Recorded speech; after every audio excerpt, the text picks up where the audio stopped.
Thanks, Phyllis. I'm an extragalactic astronomer. What that means is I study galaxies beyond our own galaxy, beyond the Milky Way. And my research focuses on interacting galaxies. These are galaxies that are colliding and merging with other galaxies. They are being stretched and distorted by their mutual gravitational forces. In my research, I've used a wide variety of telescopes. But today I'm not going to talk about my own research. I'm going to talk more generally about women in astronomy. And I first want to emphasize that astronomy is a branch of physics. My bachelor's degree is in physics. This is true of most professional astronomers. My PhD is in astronomy, but there are people with PhDs in physics who do research in astronomy, so they're also astronomers. And in the general field of physics and astronomy, about 1 in 5 are astronomers. Overall, in the subfield of astronomy, there is a larger percentage of women than in physics as a whole. Now let's look at some statistics. Another thing I want to emphasize, I belong to a department here called Physics and Astronomy, and we have both physicists and astronomers. Some bigger universities have separate astronomy departments from the physics departments. And some smaller universities have departments that are called physics departments, but they sometimes have astronomers working in the physics department. Now, here are some statistics. This is the percentage of faculty members who are women in departments that are called physics departments or physics and astronomy. And over here on the right is the percentage of faculty members who are women in departments that are called astronomy departments. And you can see, just compare the numbers, that astronomy departments are doing better. If you look at assistant professors in physics and physics and astronomy departments in 2010, we're talking about 22% women. When you talk about just astronomy departments, it's 30%. Now, as you go to the higher ranks, from assistant to associate to full, the percentages of women decrease, but the numbers are increasing with time from 1998 up to 2010. Now down here I have statistics on the American Astronomical Society. This is an organization that most professional astronomers in the United States belong to. It includes astronomers of all different types, not just astronomers who are faculty at university. It includes research astronomers. It includes people who work at national labs and NASA centers. It includes people who work at observatories and planetariums. It also includes some graduate students in astronomy and some amateur astronomers. And you can see the overall membership of the American Astronomical Society is like 1/4 women. When you look at the full members, the percentages are lower. It's about 18%, and full members are typically people that have PhDs. Now I'm going to come back and talk about the statistics of women in astronomy a little bit later on, but I'd like to step back in time and talk a little bit about early women astronomers and a little bit about the history of women in astronomy. Historically, one really big problem for women in astronomy was access to education, access to training in astronomy, and access to astronomical facilities. Most of the early women astronomers were trained by and worked with male relatives. This gave them an entree into a field that other women were denied, but it put them in a secondary role, in a supporting role. They were more often the assistants rather than leaders in projects. An example of this is Sophie Brahe. She was the sister of the well-known astronomer Tycho Brahe.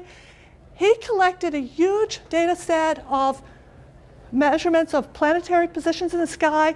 This data set was then later used by Johannes Kepler to prove that the planets orbit around the sun in ellipses. Very, very important result, and Sophie helped him with that. There were some early women astronomers who made a name for themselves, became famous in their own right. One of them was Maria Konitz. She made a lot of calculations of planetary motions, and she is best known for writing a book that contained these large tables of planetary motions, and there is a statue of her in Poland showing her and her book. Over here on the right is another picture of an early woman astronomer, Elizabeth Hevelis. She worked with her husband for many years as his collaborator, as his assistant, and after he died, she published a catalog of star positions. Maria Kirsch was another early woman astronomer who worked with her husband. She made both calculations and a lot of observations as well. She is perhaps best known for being the first woman that we know about to discover a comet. That discovery, however, was initially published in her husband's name, although later he did give her credit for that. Her husband worked at the Royal Academy in Berlin, and when he died, she petitioned to get his job. She had worked with him for years as his assistant, so she wanted his job. She needed a way to support herself.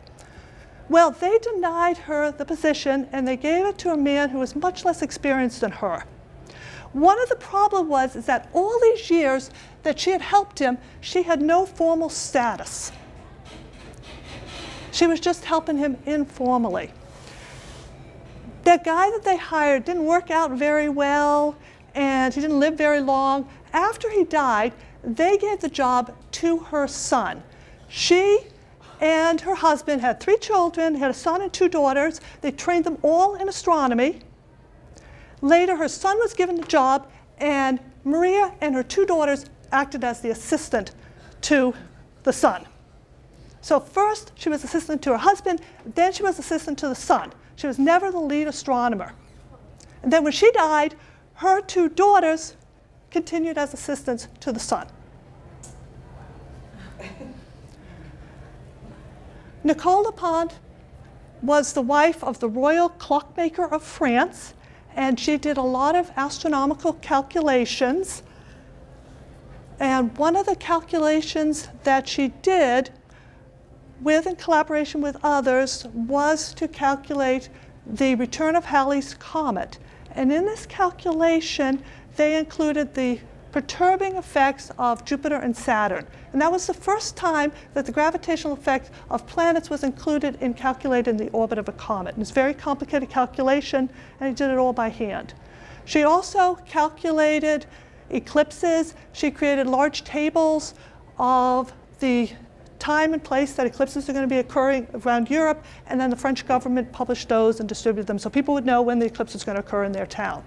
She also calculated the transit of Venus in 1761 and when it was going to occur.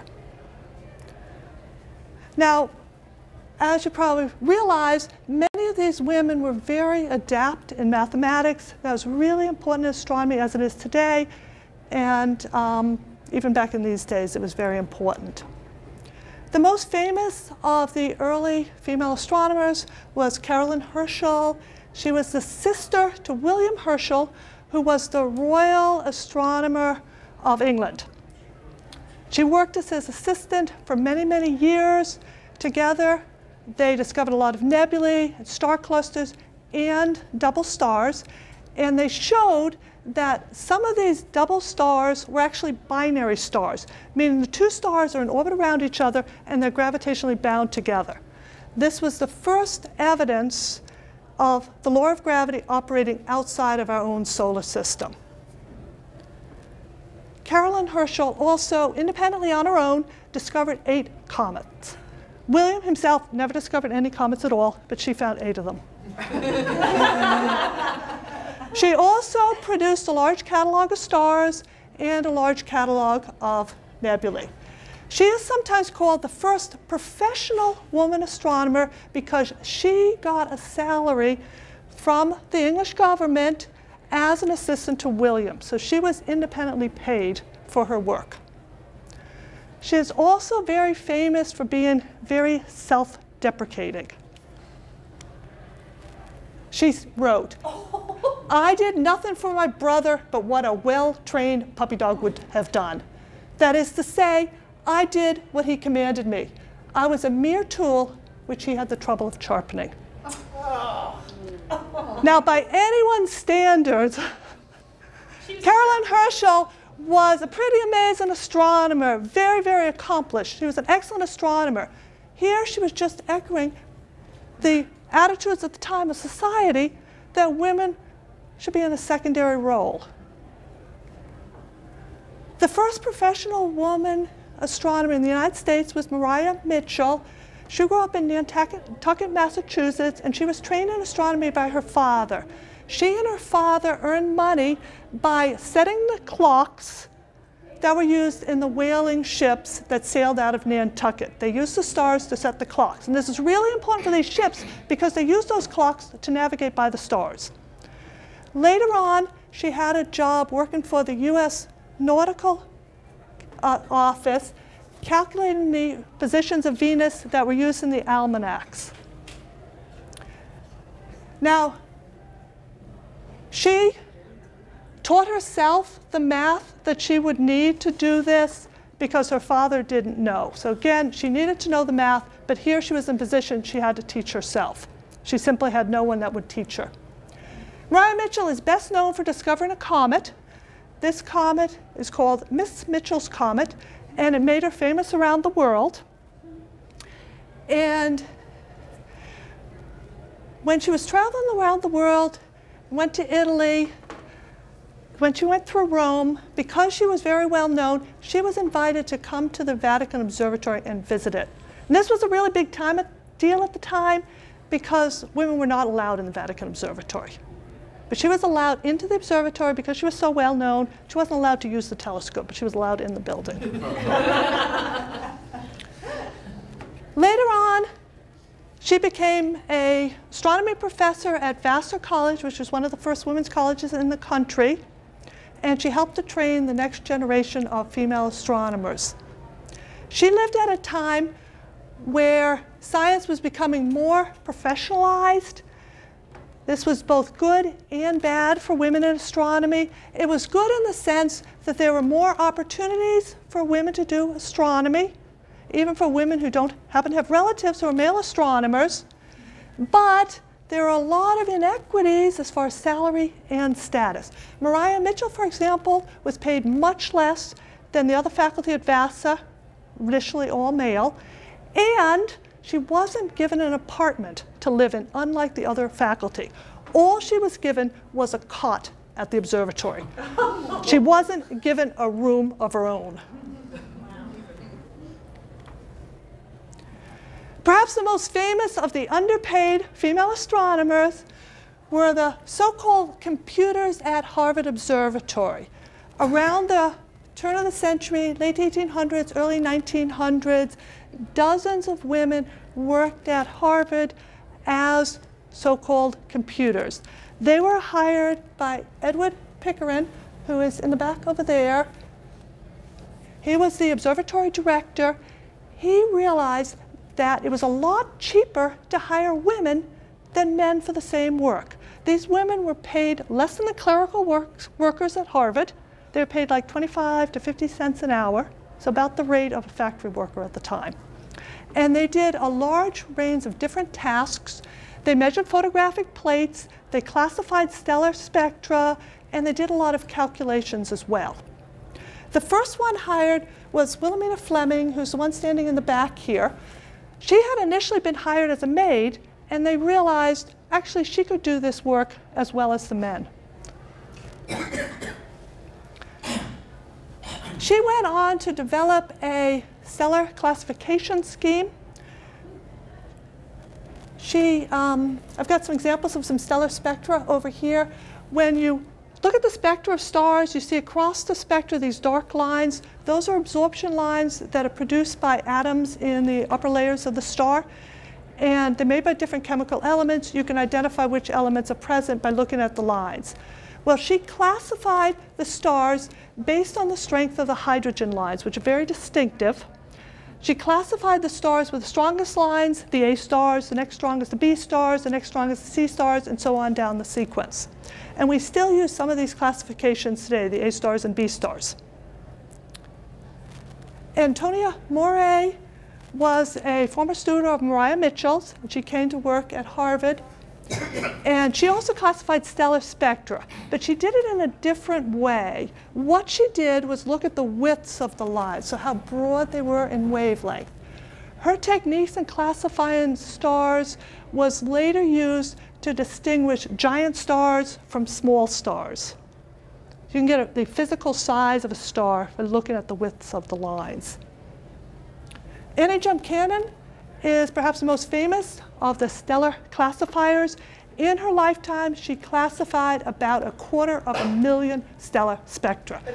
Can you imagine looking at 250,000 of those and trying to classify them?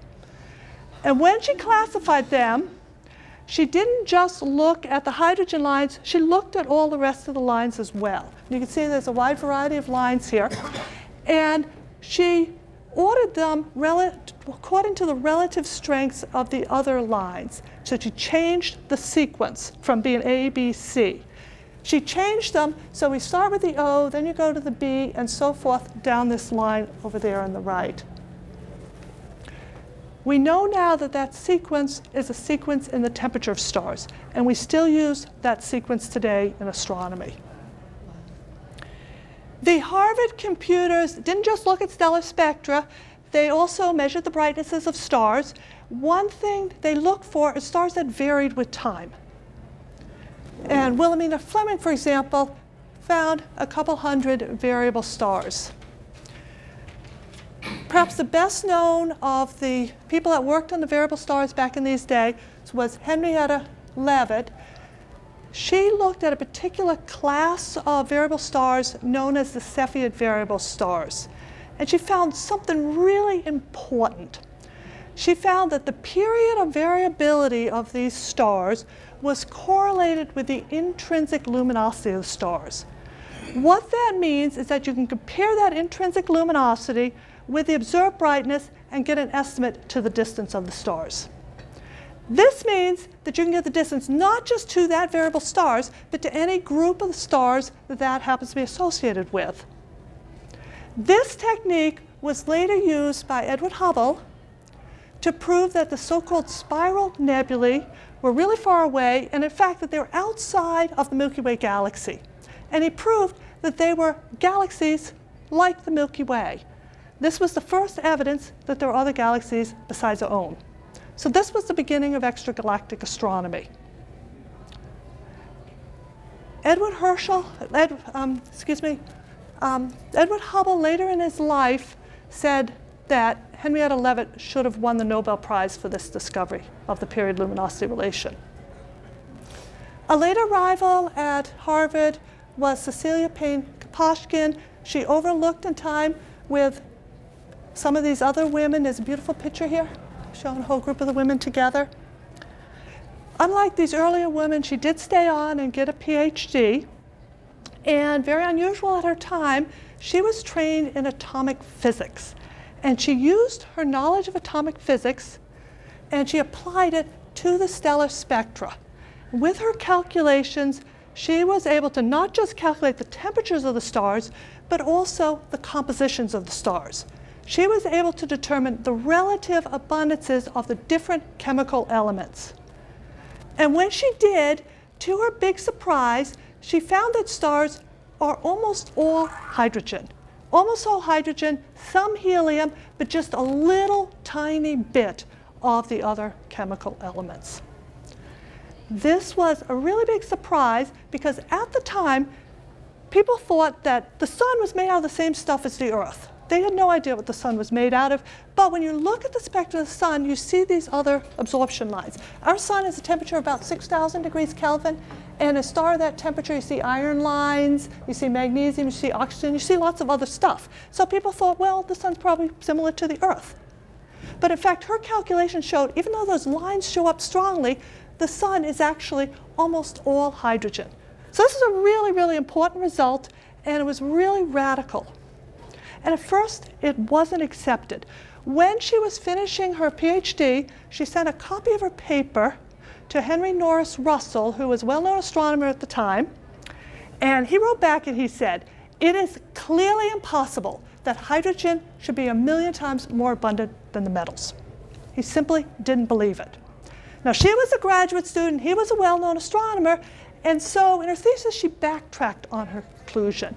She wrote, the enormous abundance derived from these elements in the stellar atmosphere is almost certainly not real. So she made these calculations. She got these results, but she was unsure of her result. But she was correct. The stars are mostly hydrogen. That became very well accepted. But ironically, when it first started to become accepted, it was Henry Norris Russell who initially got the credit. But eventually, she did get the credit. She became very well known, and she became chair of the astronomy department at Harvard. She was the first female chair of a department at Harvard. She was also known in the history of women in astronomy for another reason. She was the first woman to be allowed to use the Mount Wilson Observatory out in California. It's a 100-inch telescope. It was one of the biggest in the world. And because she was well known, she was invited to come up to the observatory. And she was allowed to use the telescope for a couple hours. She wasn't allowed to stay in the dorms. She wasn't allowed to stay all night, but she was allowed to use the telescope. The question of access to telescopes has been a long-standing problem in astronomy.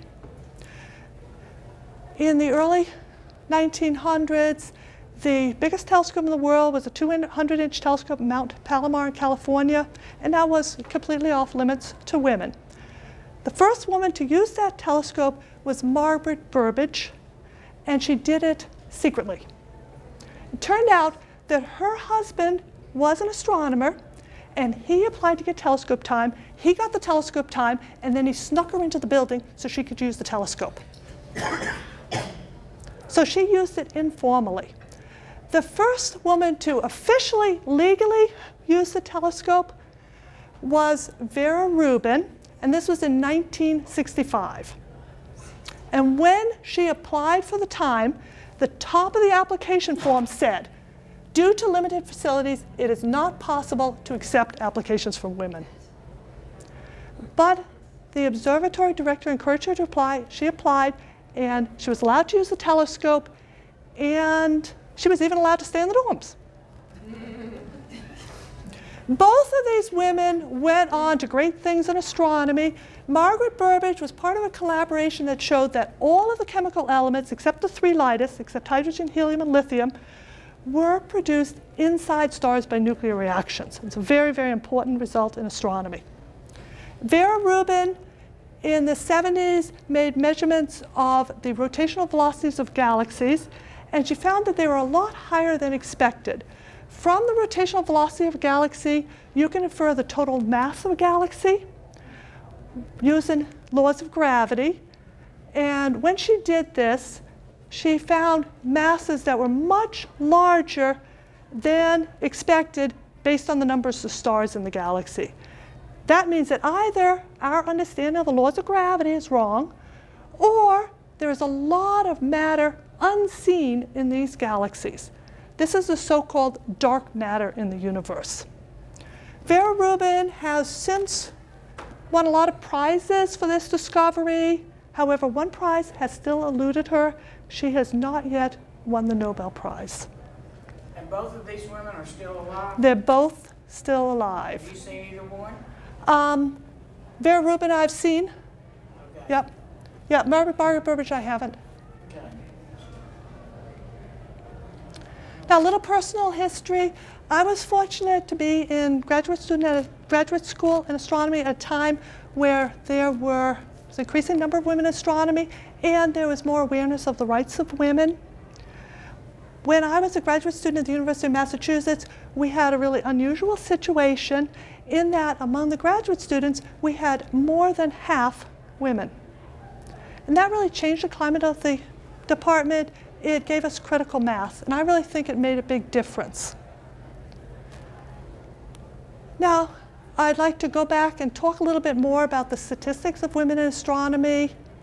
I've already talked about statistics of astronomers as faculty members and overall astronomy population. Now let's look at what's happening at a lower level. Let's look at what's happening among undergraduates and in graduate school. And here I have percent of the physics bachelor's degree earned by women from 1981 to 2010. Over here are the masters and the PhDs in physics. This is physics and this is physics, and down here is astronomy. So just comparing the plots, you can see astronomy is doing better than physics and astronomy, than physics as a whole. But the numbers are still really low. We're at 20% bachelor's degrees. And by the way, ETSU is no better and no worse than other schools as far as our percent that are majoring in physics.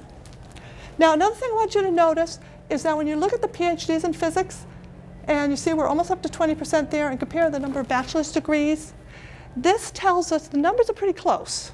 And this tells us that if a woman does get a bachelor's degree in physics, her chances of going on and getting a PhD are about the same as that of a man. It's a little bit lower, but there's not a huge drop-off in graduate school compared to men. So let's look at what's happening at a lower level. Let's look at what's happening in high school. Overall, the number of high school kids taking physics has really increased with time. Here's a plot of date versus numbers, and you can see the big increase here. Over here is the proportion of females among US high school students. The yellow curve is all, and you see, as you'd expect, it's close to 50%. And the blue here is the percentage of high school students that take physics. And you see it started out about a little bit lower than 40%, but now it's close to 50%. So that's not so bad. But let's look down here. Here we have the percent female as a function of which physics class they take in high school. Now we've got two dates here. The light blue is 1993, the dark blue is 2009. First is the conceptual. This is the low-level physics, doesn't require very much math. Then we have the regular physics, then we have honors physics, then we have AP Physics B, and over here, AP Physics C. And over here, on the far right, is the overall percentages, and right now it's about 47%, so that's pretty good overall. But there is a real trend here. As you go to the more advanced physics classes, the proportion of high school girls that are choosing to take them gets lower and lower. And it's the students that take the more advanced physics classes that are more likely to go on to major in physics in college and potentially go on and have a career in that. So let's ask, well, what are these women choosing to major in if they're not majoring in physics? And here I have some other statistics. Again, it's a percent women versus date from 1966 to 2004. The black curve here is all fields. And as you probably know, we're getting up here to almost 60%. The overall population of undergraduates in the country is more female than male. And this is true of ETSU. We're about 59% female among our undergraduates. Now, here's biology, this pink curve. It started off 30%, but now it's up to about 60%. So biology is doing pretty well. Chemistry is this green curve right here. And it started out really low, less than 20%, but now it's up to 50%. So chemistry is doing OK. And math is this green curve here. And started at about 30, but now it's up to mid-40s. So that's not terrible. But look at physics. Physics is way down here. That's the blue curve here. It's, again, down to the 20%. And engineering is this bottom curve here. Engineering started really low percentage of women. Now it's about the same as physics. Now take a look at the red curve. The red curve is really strange. The red curve is computer science. Computer science had an increase in the early 80s, and then it dropped off, and now it's about the same as physics and astronomy. So physics, astronomy, computer science are fields with their very low proportions of women. Now here are some statistics from ETSU. And again, I've plotted here percent female versus major. And this is just for the majors at ETSU that have more than 200 students. And ETSU overall is 58.7% female, and that's the dotted line here running across. Now look at the majors that are above the lines. Those are the fields that are sometimes known as the helping professions. They're traditionally female. There's nursing, there's pre-nursing, there's pre-education, and social work, and allied health here. Now, it has been suggested that maybe the reason that there's less women going into physics and engineering is because they're more attracted by or more directed towards helping professions. Now, of course, astronomy and physics are helpful to society, but they're often not perceived that way. They're not portrayed that way in the media necessarily. But also, look at art. Art has a high percentage of women, yet it's no more helpful to society than astronomy is. But it is a field that has traditionally had more women in it. Now, it has also been suggested that maybe the reasons that girls don't want to major in physics and math is because they're scared, physics and engineering is because they're scared of the math. Well, there's two arguments against this. First of all, the percentage of women that choose to major in math is a lot higher than that in physics. So it's not just the math that's scaring them away. Now, it is true that in the past, girls have not done as well in high school standardized tests in math as the boys do. But it's been shown that in recent years, girls have caught up on this. So again, it's not just the math that's keeping the girls out of the physics and astronomy. So I'll end with some questions for the audience. And that is, why aren't more women majoring in physics and astronomy in college? Why aren't more girls taking the more advanced physics classes in high school? And are there social pressures and stereotyping playing a role here? So any comments?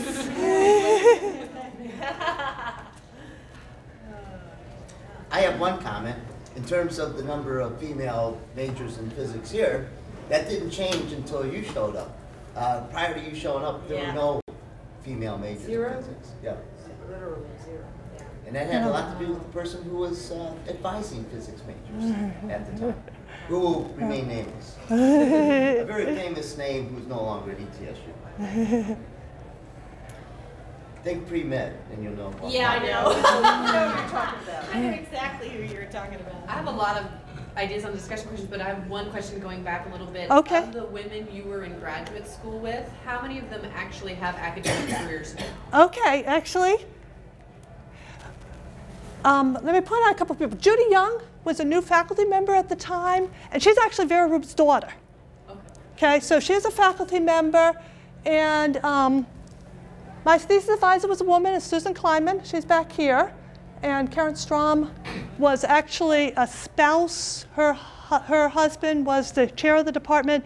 She never got a PhD, but she was very, very, very well known. She's retired now, but she's an extremely good astronomer. And actually, she works at a small college. Linda works in Germany as a research scientist. Sue works in Germany as a research scientist. Sylvie was actually French originally, and she's a research scientist in France. Lucy was actually a postdoc at the time, and now she is professor at the University of Arizona in astronomy. Lisa works at Lowell Observatory, and Shuding works at an insurance company. So she's the one not astronomer. There are actually a lot more that weren't in this picture that were there at the time. So this is just a small selection. I happen to have these pictures. But they've done pretty well. But they've done very, very, very, very, very well. Okay, Yeah. excellent. Yep. So Yep. coming back to the issue of why aren't there more women majoring in physics, some of the stuff that I've seen, you know, periodically stuff about women in the science, technology, engineering, and mathematics, the STEM fields. You know, you've got people really trying to ponder how do we encourage women in all of those. Clearly, what's really interesting is that discrepancy that you pointed out.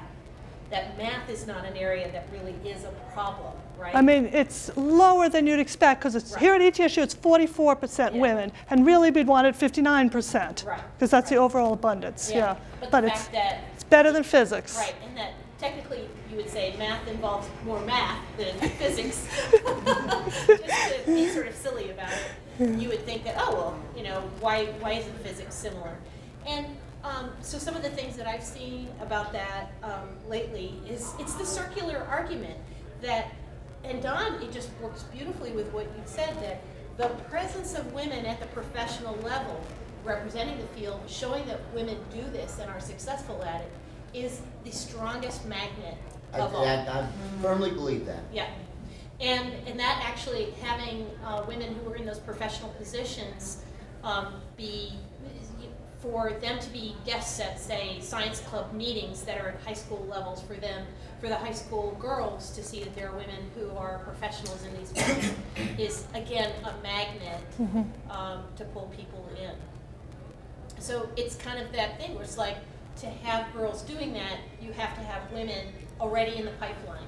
Yep. Those women cannot be suffocated in that pipeline like they were historically. Yep, exactly. Yeah.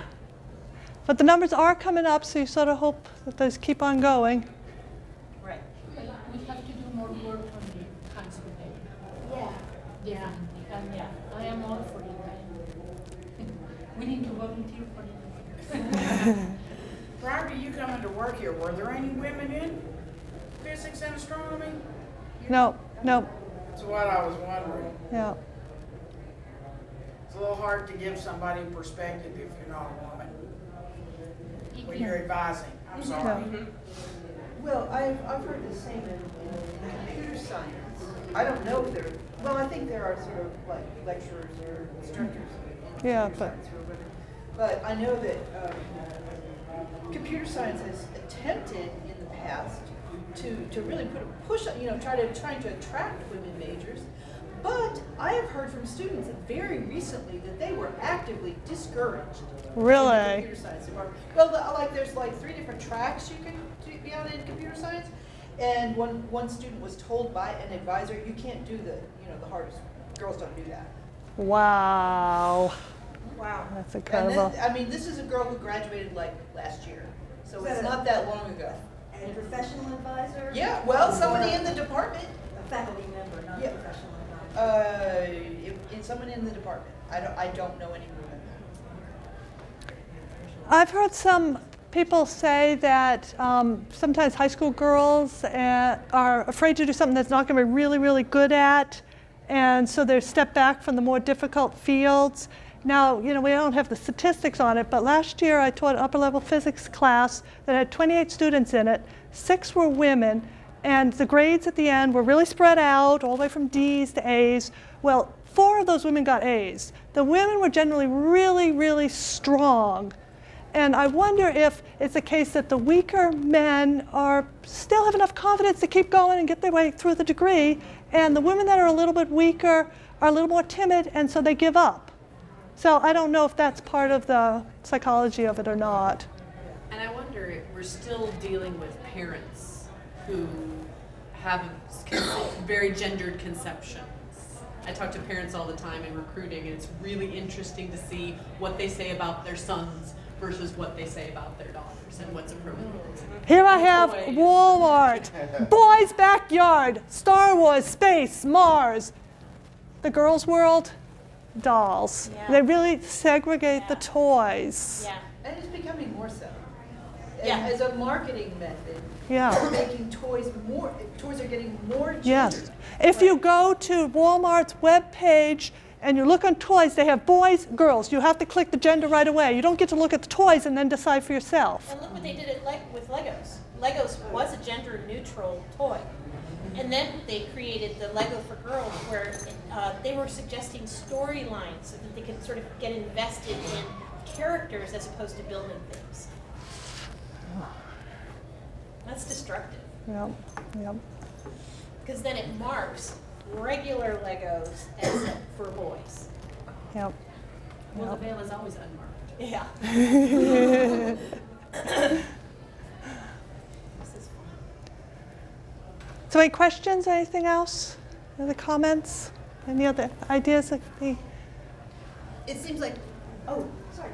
I actually have a question for you, Bev, which comes from, so I'm Karen Cornwell. No, we've met, I think. Okay, once, yes. But I work with the Honors and Discipline Yeah. programs, and so I try and recruit for you. Okay, yeah. So what should I be saying to girls to get them excited about majoring in physics? I want to know.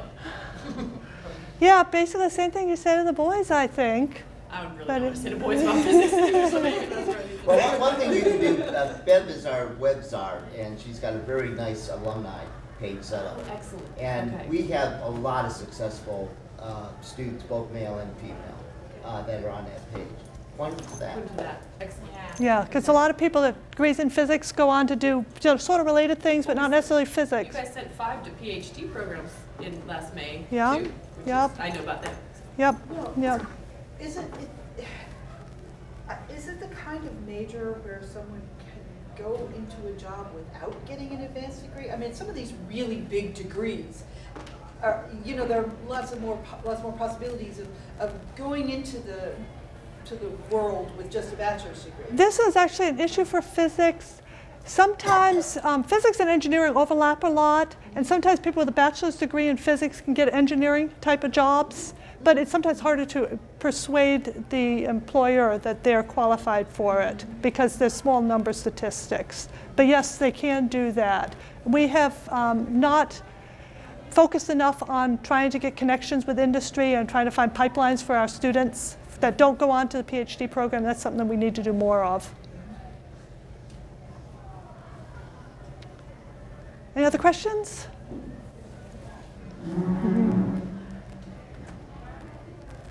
Well, thank you all for coming. Appreciate it.